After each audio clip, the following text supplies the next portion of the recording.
You're not invited. It's better if you stay away, my daughter said, closing the door in my face. My son added, This party isn't for you. I stood outside my own house. Then my phone rang. My name is Laura Mitchell, and I'm 38 years old. I work as a home care nurse, spending my days helping others recover while my own family slowly pushed me out. I was always the responsible one, the one who showed up, the one who handled problems quietly without asking for anything in return. My siblings were different. One was the favorite, celebrated for very little. The other avoided responsibility at every turn. But both were always supported, always defended, always welcomed at the table. I was expected to give, adjust, and stay silent to keep the peace. Over time, I became invisible in my own family. When my father's 60th birthday came around, I thought it was a chance to reconnect. I helped plan everything from a distance, offering ideas, suggesting arrangements, trying to be included in something that felt important. But something felt off early on. Conversations stopped when I joined. My messages were ignored or answered late with short, cold replies. Then, without warning, I was told not to come at all. I wasn't rich or important in their eyes, but I had something they didn't expect. I knew the truth they were hiding. If you've ever felt pushed out by your own family, you understand this pain. Subscribe and share your story in the comments. Have you ever been excluded for no reason? Click hype or like if you've been treated unfairly. Let's keep going. I arrived at the house with nothing but good intentions. I thought maybe there had been a misunderstanding, that showing up would clear the air. The front door opened before I could knock, and my daughter filled the frame. Her expression wasn't surprised, it was prepared. "You weren't invited," she said. "Don't make this awkward." Before I could respond, my son appeared behind her. "We agreed," he said flatly. "You'll just cause problems." I stood there for a moment, the smell of cooked food drifting through the gap in the door, the sound of voices and laughter coming from inside. People I had known my whole life. Through the space between my daughter's shoulder and the doorframe, I could see relatives standing with drinks in their hands. A few of them looked toward me. No one moved, no one said a word in my defense. The door closed. I drove home in silence, trying to make sense of what had just happened. Later, I found out the party had been planned for weeks without me, despite the fact that I had been involved in the early conversations. I called my sibling and asked, as calmly as I could, why I had been removed. The answer was immediate and rehearsed. I was controlling. I was dramatic. My presence would apparently ruin the atmosphere. Stay away to keep things peaceful, I was told. Within days, the same words were circulating among relatives. The story had been distributed before I even had a chance to respond. I noticed the cracks in their explanation, though. The timeline didn't hold together. The reasons kept shifting. 2 days after the party, someone knocked on my door, and everything began to shift. The first sign that something deeper was happening came from the group chats. I had been removed from all of them, not just the birthday planning thread, but every family group that existed. Decisions were being made, plans arranged, conversations happening, and I was completely outside all of it. A cousin let it slip that they had been discussing me for months, not recently, not since the party, for months. The second moment hit me at a small family visit I attended, hoping to find some calm. My sibling, in the middle of a casual conversation, turned to the room and said with almost no emotion, "She's always been unstable." Not quietly, not privately, in front of everyone. The room absorbed it without pushback. Relatives who had known me for decades looked away or nodded along. I felt the temperature of every relationship in that room drop at once. Then came the paperwork. An envelope arrived asking me to formally relinquish any involvement in medical decisions related to my father's care. Not a conversation, not a phone call, paperwork. They were trying to remove me completely, not just from the birthday, not just from the group chats, but from any authority or influence I had left. I didn't cry. I didn't call anyone. I sat at my kitchen table under the single overhead light and read every word of that document twice. Then I set it down and started reviewing everything I had. Old messages, past conversations, dates and details, patterns began appearing. The story I was being told didn't match what I could see in front of me. My family grew more confident with each passing day, clearly believing I had no evidence and would eventually give in. They moved faster, made bigger decisions, acted like it was already over. I stayed silent, but I started preparing. What they didn't know was that I had access to critical medical information. I'm a nurse. I understand documentation, consent forms, and legal responsibility better than most people in that family ever would.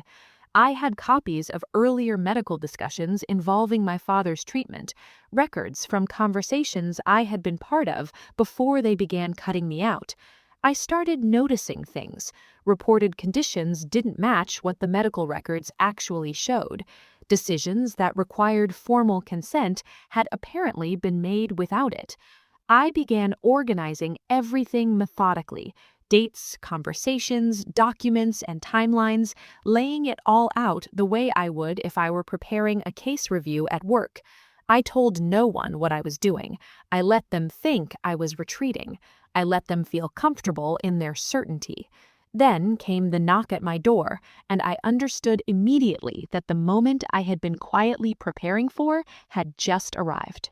The person standing at my door was a doctor connected to my father's ongoing care.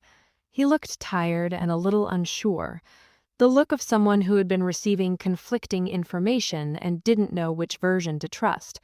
He explained that instructions coming from the family weren't consistent and that there were gaps in the authorization process that were creating real problems. I invited him in. I showed him the records I had been compiling. I walked him through the timeline, the changes in reported conditions, the decisions that had been made without proper documentation or consent. As he read through everything, I watched his expression shift from uncertain to serious. Something was clearly wrong with how the process had been handled, and he knew it. We agreed to have everything reviewed formally through the appropriate channels. Meanwhile, across town, my family was moving ahead with total confidence. They were scheduling final decisions about my father's care, operating as though I had already been erased. A meeting was set at the family home. I was informed about it only because they assumed my attendance would be a formality, one last chance to watch me lose gracefully. I confirmed I would be there. I said nothing else. The tension in the days leading up to that meeting was something I could almost feel physically, a tightening, a weighting. They expected me to back down. I had no intention of doing that. The living room felt smaller than usual that afternoon. Everyone was seated when I arrived, which told me the arrangement had been deliberate. My siblings sat together, papers spread on the coffee table in front of them, presenting the image of people who had already decided how things would go.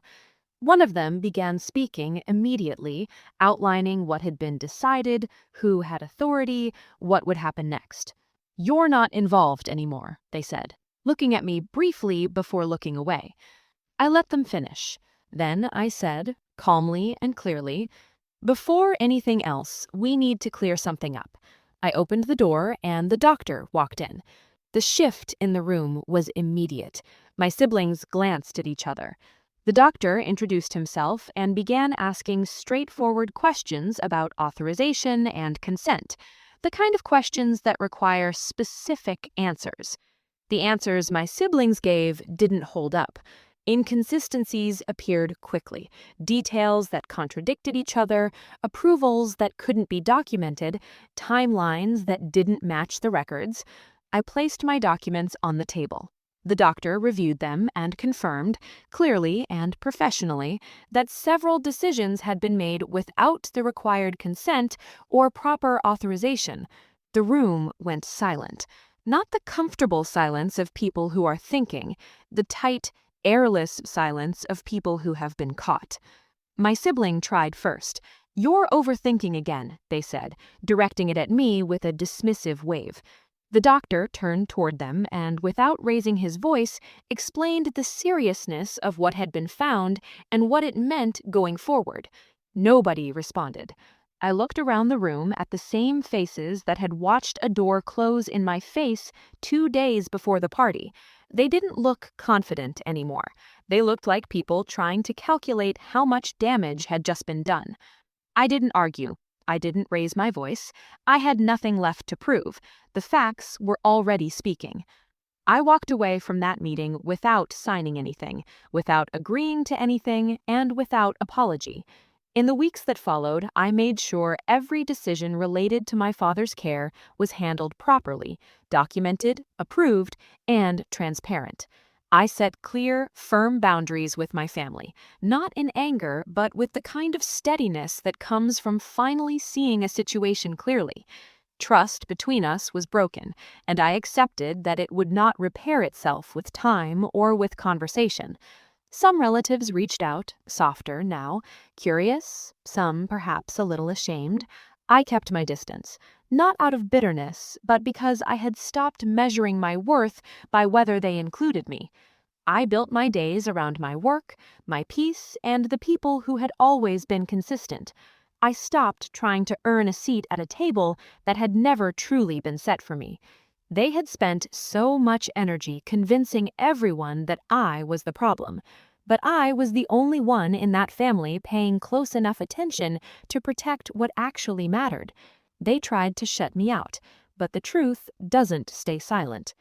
If you've ever been excluded by your own family or pushed aside without reason, you know exactly how that feels.